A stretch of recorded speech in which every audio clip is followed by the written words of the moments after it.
Ahora en el estudio me acompaña el doctor Juan Carlos Vázquez Medeles del Centro de Investigaciones sobre América Latina y el Caribe de la UNAM para platicar precisamente del tema del que trata la novela de Vargas Llosa. Doctor, muchas gracias por venir a Creadores. Es un placer tenerlo aquí. Gracias, Leonora, por la invitación. Sí, pues bueno, Vargas Llosa publica una novela sobre el golpe de Estado de Guatemala en 1954. Quería preguntarle quién era el derrocado presidente Jacobo Arbenz. Bueno, Jacobo Arbenz es un militar de carrera.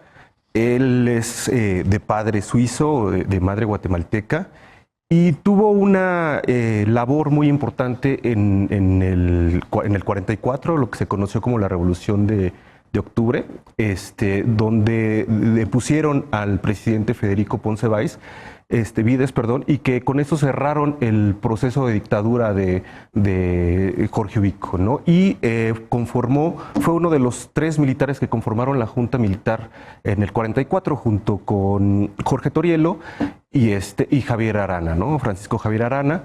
Posteriormente fue candidato a la presidencia en el 51 y ganó las elecciones con un 65%, ¿no? de votos, y fue quien también sostuvo, digamos, el gobierno, enfrentó más bien, el movimiento de liberación de Castillo Armas, ¿no? En el 54. ¿Por qué se dice que lo derrocó la CIA con la ayuda de la industria bananera? Bueno, no es un supuesto, ¿no? Los documentos de la CIA, los documentos desclasificados, pues nos muestran que el derrocamiento de Jacobo Arbenz fue parte de una operación encubierta de la CIA conocida como el Plan PV Success, ¿no? Este Plan PV Success se creó en el 53, en octubre del 53, y el gobierno del presidente estadounidense Eisenhower aportó $3 millones para llevar a cabo esta operación, en la que se llevaban a cabo actividades ya fueran con cuestiones diplomáticas, militares, ¿no? Psicológicas. En las psicológicas entraba también toda la cuestión de propaganda, ¿no? Entonces, o sea, no es un supuesto, está ahí. Y la bananera, lo que es la United Fruit Company, fue una de las afectadas por la reforma agraria que se desarrolló durante el gobierno de Arbenz, y varios del gobierno estadounidense estaban involucrados, como el mismo John Foster Dulles, que el secretario de Estado era socio de la bananera, así como su hermano Allen Dulles, que es el director también de la CIA, estaban involucrados en esto. Entonces fue todo un plan no por parte del gobierno de Estados Unidos, pero que fue orquestado por la CIA. ¿Y el gobierno mexicano cómo reaccionó en esos momentos? Bueno, el gobierno mexicano, la actitud que tiene durante el periodo de Jacobo Arbenz y anterior, ¿no? El gobierno anterior de Juan José Arévalo, tiene una actitud que más bien tiende en la diplomacia. Este gobierno, ¿no? El de Manuel Ávila Camacho y después, ¿no? de Ruiz Cortines, ellos dan un gran número de salvoconductos para asilados, tanto de la dictadura de Jorge Ubico y posteriormente de los que se decían perseguidos por estos gobiernos revolucionarios. Okay. El papel importante que juega durante este tiempo México es en la conferencia interamericana realizada en Caracas, Venezuela, en el 54, donde Estados Unidos, ¿no? Por medio de John Foster Dulles, hacen o piden una declaratoria que se le conoce como la declaratoria anticomunista, donde se pide la intervención de otros países para no permitir el avance del comunismo en América Latina. De los 21 países que estuvieron presentes, 17 votaron a favor de esta resolución. México y Argentina son los únicos que se abstienen de esta votación, y obviamente Guatemala, ellos votan en contra porque esta resolución iba en contra del gobierno de Jacobo Arbenz, ¿no?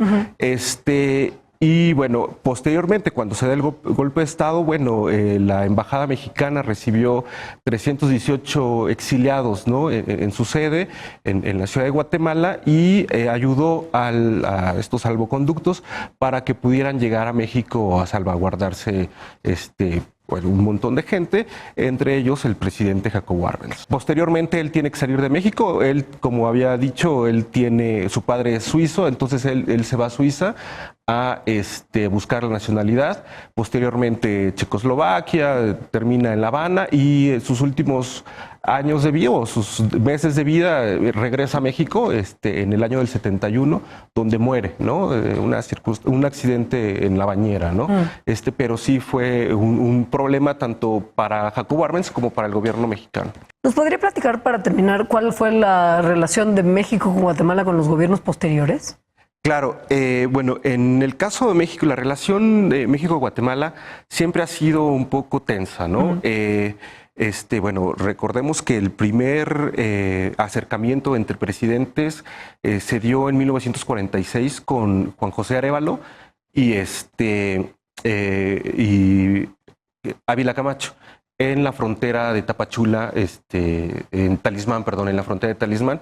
Posteriormente pasaron 20 años para que se volviera a dar una reunión entre presidentes, ¿no? O sea, si bien México ha reconocido los gobiernos, en este caso reconoció el gobierno de Castillo Armas, del coronel Carlos Castillo Armas, así como los posteriores gobiernos que se dieron, ¿no? En el caso de Idígoras Fuentes, después del asesinato de Castillo Armas en el 57, el presidente electo fue Idígoras Fuentes, y durante este periodo fue un momento muy tenso porque esto fue en el 59, donde una embarcación camaronera mexicana fue bombardeada por militares guatemaltecos, ¿no? Y entonces esto llevó a una crisis política que estuvo a punto de desatar una guerra entre Guatemala y México, ¿no? Wow. Además de las relaciones que siempre han estado tensas en Chiapas y la frontera de Chiapas y Guatemala, ¿no? A pesar de toda la simetría cultural que existe en esta región, pues esto llevó a que esto pudiera llegar a situación mayor. Durante el proceso de lucha armada en Guatemala, ¿no? Desde los 60 en adelante, México sirvió, por un lado, como el refugio de los guerrilleros guatemaltecos que salían huyendo de la represión en Guatemala, así como en los años 80 también México fue el lugar de refugio de más de 2 millones de refugiados.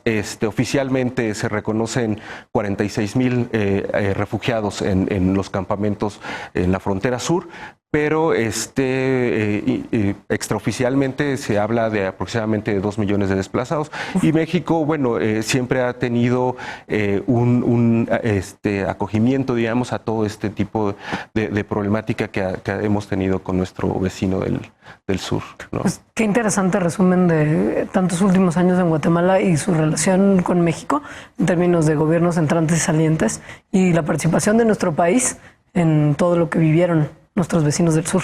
Le agradezco mucho la visita y toda esta charla. Gracias a ti, Leonora, por la invitación. Ahora tenemos que hacer una pausa, pero no le cambien.